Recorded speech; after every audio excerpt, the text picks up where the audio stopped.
Hello friends, कैसे हैं आप सब। उम्मीद करता हूँ बहुत बढ़िया होंगे। मैं तो आज आपकी लेके आया हूँ फिजिक्स का एक और बेहतरीन क्वेश्चन जो आपकी किसी भी एग्जाम के लिए बहुत ही इंपॉर्टेंट हो सकता है। आइए हम आप इससे मिलकर सॉल्व करेंगे। लिखा है एक आदर्श ट्रांसफार्मर की प्राथमिक कुंडली एवं द्वितीय कुंडली में फेरों की संख्या 1100 एवं 110 है। प्राथमिक कुंडली में सप्लाई वोल्टेज 220 वोल्ट है। यदि द्वितीय कुंडली से जुड़े संयंत्र की प्रतिबाधा ZS यानी कि 220 ओम है तो प्राथमिक कुंडली द्वारा ली गई धारा का मान हमें ज्ञात करना है। देखो, जो भी टर्म्स हैं वो जो दिए गए हैं उन्हें हम पहले लिख लेंगे। कैसे?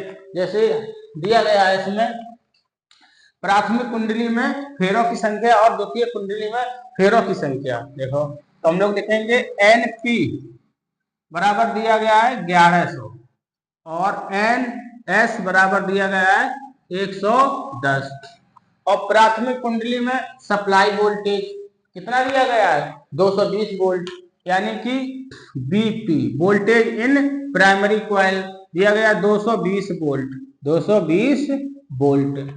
और कह रहा द्वितीय कुंडली से जुड़े संयंत्र की प्रतिबाधा यानी कि ZS कितनी दी गई है 220 ओम है 220 ओम है। अब कह रहा प्राथमिक कुंडली से ली गई धारा का मान यानी कि प्राथमिक कुंडली आईपी का मान हमें ज्ञात करना कि प्राथमिक कुंडली में कितनी धारा है। देखो, तो हमें जो चीज दी गई वो हम पहले लिख लेंगे। जो चीज हमें दी गई वो हम पहले हमने लिख ली है। अब देखो, रिलेशन भी याद होना चाहिए। जैसे N S upon N P N S upon यहां लिखेंगे एन पी। क्या लिखेंगे? एन पी बराबर V S upon BP B S upon BP.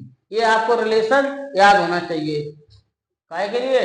Transformer के लिए। देखो, अब क्या करेंगे, कुछ टर्म में दिए गए हैं जैसे N S upon N P और बीपी दिया गया तो बी एस निकाल लेंगे। देखो, तो N S upon N P, तो एन एस मतलब द्वितीय कुंडली में फेरों की संख्या। तो द्वितीय कुंडली में फेरों की संख्या हमारी हो जाएगी कितनी? यानी कि 110 डिवाइड बाई काय के डिवाइड करेंगे द्वितीय कुंडली में फेरों की संख्या कितनी है?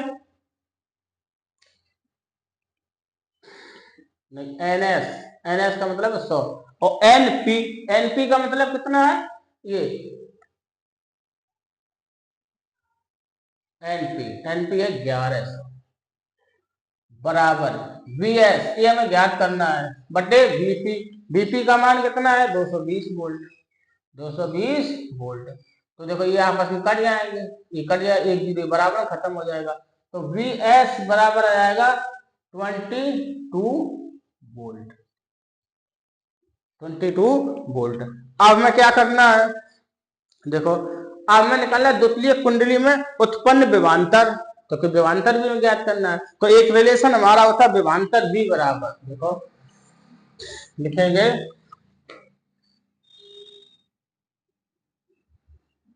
द्वितीयक कुंडली में उत्पन्न विभवांतर। देखो, विभवांतर क्या होगा? इसे हम कैसे लिखेंगे? इसे लिखेंगे वी एस बराबर आई एस इंटू जो प्रतिबाधा का है कि जेड एस के बराबर, जो हमारी जो प्रतिबाधा है उसके बराबर होगा।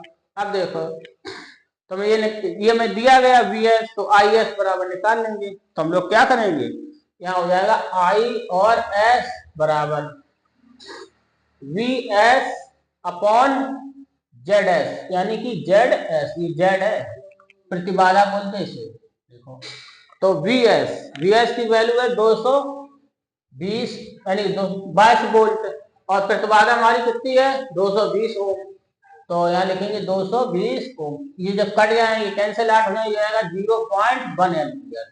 ठीक है, 0.1 एम्पियर क्या दिखाएंगे? एम्पियर में नोट करेंगे। अब हमें क्या निकालना? हमसे कंडीशन रख दी कि हमारा जो ट्रांसफार्मर कैसा है? आइडियल ट्रांसफार्मर है। कह रहा है एक आदर्श ट्रांसफार्मर हमारा आइडियल है। तो उसके लिए हमें कंडीशन याद होनी चाहिए, VS into IP, VS into IP बराबर वीएस और काय के होगा आईएस इंटू आईएस।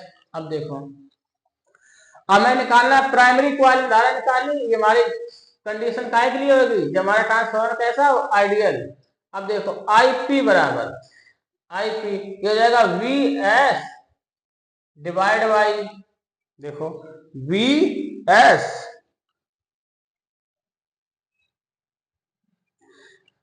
ये हो जाएगा वी, ये कितना हो जाएगा, नहीं ये तो रेसिप्रोकल है, नहीं ये यहाँ थोड़ा गलत हो रहा है रिलेशन, आप इस तरह लिखेंगे आई पी बराबर काय के डिवाइड हो जाएगा वी एस इंटू आई और एस और डिवाइडेड बाई वीपी, यहाँ हमने गलत लिख दिया, बीपी होगा क्या होगा बी, ठीक है, यहाँ थोड़ा पीपी टू आई पी बराबर B S to I S के बराबर।